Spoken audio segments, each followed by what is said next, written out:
Hey, what's up guys? Gons here with this week's word of encouragement. It comes from Colossians 4 verses 2 through 4. Here's what it says. Continue earnestly in prayer, being vigilant in it with thanksgiving, meanwhile praying also for us that God would open to us a door for the word to speak the mystery of Christ, for which I am also in chains, that I may make it manifest as I ought to speak.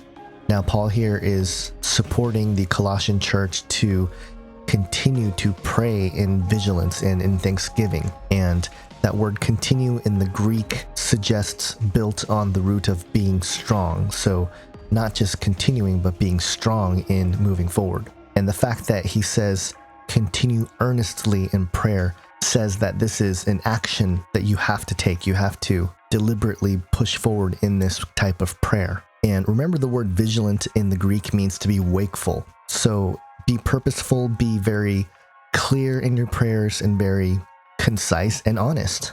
And then Paul moves into praying for them while they're talking about prayer, where it says, meanwhile, praying also for us, that God would open to us a door for the word to speak the mystery of Christ, for which I am in chains, that I may make it manifest as I ought to speak.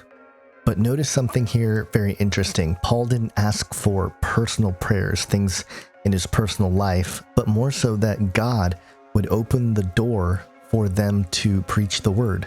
And even though Paul was in chains for his faithfulness to the gospel, he was asking for prayer that he ought to speak, or he make manifest, or make clearly evident the truth of the gospel. And so be encouraged this week to continue earnestly in prayer and being vigilant in it with thanksgiving, but at the same time, take the model of Paul here. And if you're going to ask people to pray for you, have them pray that God would open a door for you to speak the mystery of Christ, that you speak what you ought to speak and make clearly evident the truth of the gospel, even if it means you're going to be in chains. And that's something that we may or may not see in our lifetimes, but spiritually, mentally, we must prepare for these things. So I hope you got something out of that. Have an awesome week, guys. God bless.